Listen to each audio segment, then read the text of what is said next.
ಇನ್ನು ಮುಂದೆ ನಿಮ್ಮ ನೆಚ್ಚಿನ ಧಾರಾವಾಹಿಗಳ ಫುಲ್ ಎಪಿಸೋಡ್ಗಳು ಸನ್ ನೆಕ್ಸ್ಟ್ ಆಪ್ನಲ್ಲಿ ಮಾತ್ರ.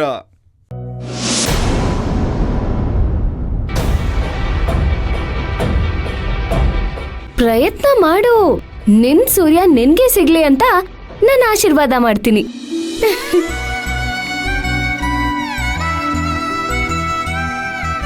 ಭೂಮಿ,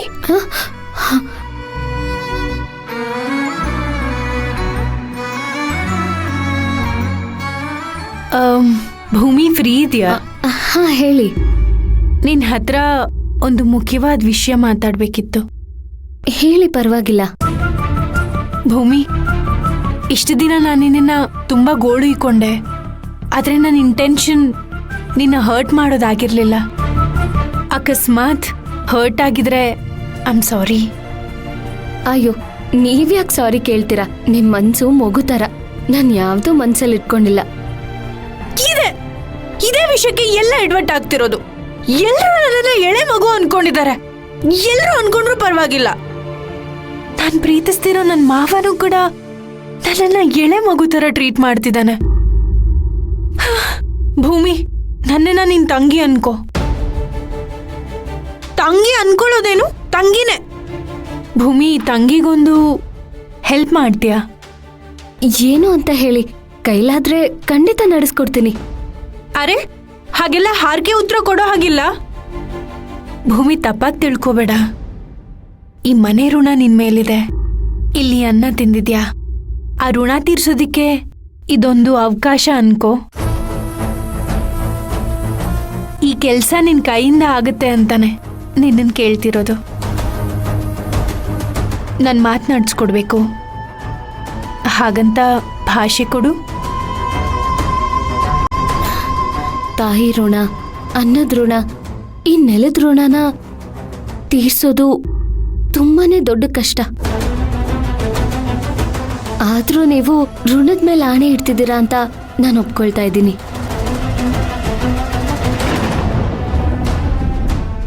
ನಿಮ್ ಮಾತನ್ನ ನಾನು ನಡೆಸ್ಕೊಡ್ತೀನಿ. ಇದು ನನ್ ಮೇಲಿರೋ ಅನ್ನದ ಋಣದ ಮೇಲೆ ಆಣೆ.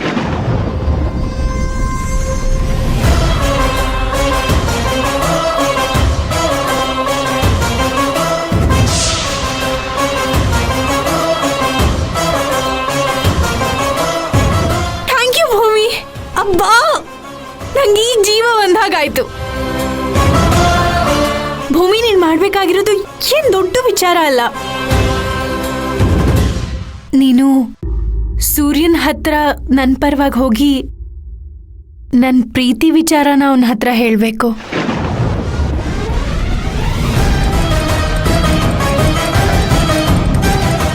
ನೀನು ಸುರ್ಭೇನೆ ಮದ್ವೆ ಆಗ್ಬೇಕು ಅಂತ ಸೂರ್ಯನ್ ಮನ್ಸು ಮುಟ್ಟೋ ಹಾಗೆ ಹೇಳ್ಬೇಕು.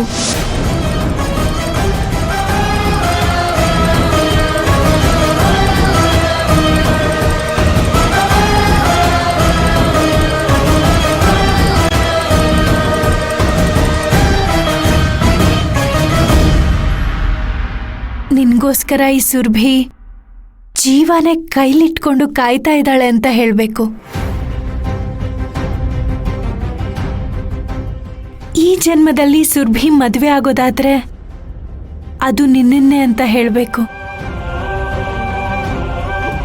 ನನ್ನ ಈ ನಿಷ್ಕಲ್ಮಶವಾದ ಪ್ರೀತಿನ ತೇಲ್ಸೋದು, ಮುಳುಗ್ಸೋದು ನಿನ್ ಕೈಲಿದೆ ಭೂಮಿ.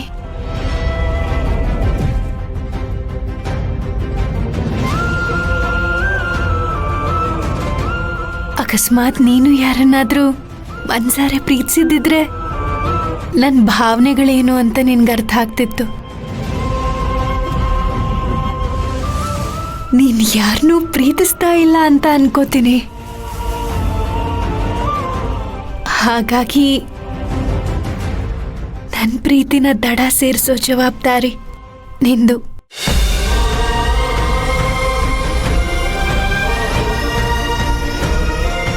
ಸೂರ್ಯನ ಹತ್ರ ಹೋಗಿ ಮಾತಾಡು ಅಂತ ನಿನ್ಗೆ ಯಾಕೆ ಹೇಳ್ತಿದ್ದೀನಿ ಗೊತ್ತಾ? ಸೂರ್ಯಂಗೆ ನಿನ್ ಮೇಲೆ ತುಂಬಾ ಕಾಳಜಿ ಇದೆ. ಅದಕ್ಕೆ ನಿನ್ ಮಾತಾದ್ರೆ ಅವನು ಸೀರಿಯಸ್ ಆಗಿ ಕನ್ಸಿಡರ್ ಮಾಡ್ತಾನೆ.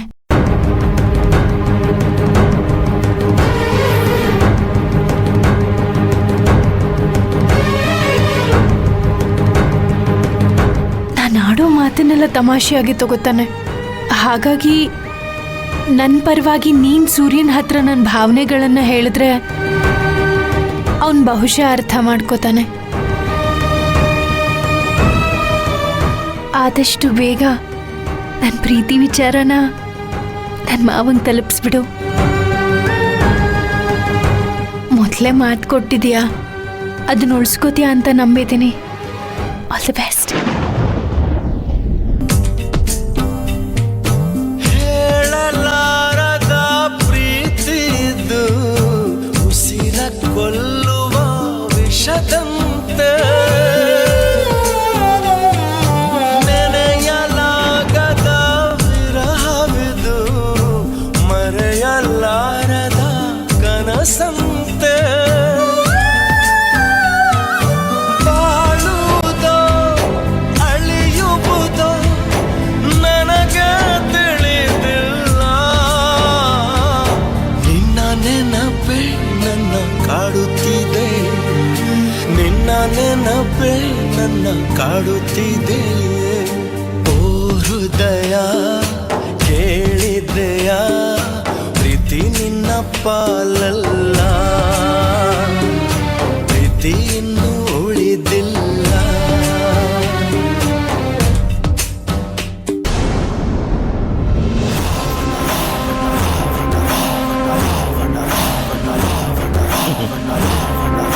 ನಾನು ಎತ್ತಿನ ಗಾಡಿ, ನಿಮ್ಮಪ್ಪ ಜಟ್ಕ ಗಾಡಿ. ನಾನು ಯಾರ ಮಾತು ಕೇಳಲ್ಲ ಅಂತ ರಾಕೆಟ್ ಸ್ಪೀಡ್ನಲ್ಲಿ ಓದಿಯಲ್ಲ, ಇವಾಗ ನೋಡಿದ್ಯಾ ಏನಾಯ್ತು ಅಂತ. ಏಯ್, ಕೆಲವು ಸಲ ಆತರ ಪಟ್ಟು ಮಾಡೋ ಕೆಲಸದಿಂದ ಎಂತ ಅನಾಹುತ ಆಗುತ್ತೆ ಅಂತ ನೋಡಿದ್ಯಲ್ಲ.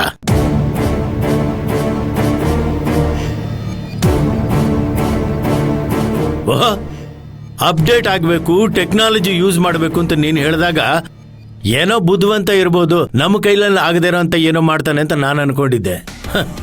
ಕಳ್ಳತನ ಮಾಡಿ ಸಿಕ್ಕಾಕೊಂಡಿದ್ಯಲ್ವಾ. ಏಯ್, ಈ ಥರ ಚಿಲ್ಡ್ರೆ ಪ್ಲಾನ್ ನಮಗ್ ಮಾಡಕ್ ಬರ್ತಿರ್ಲಿಲ್ವಾ?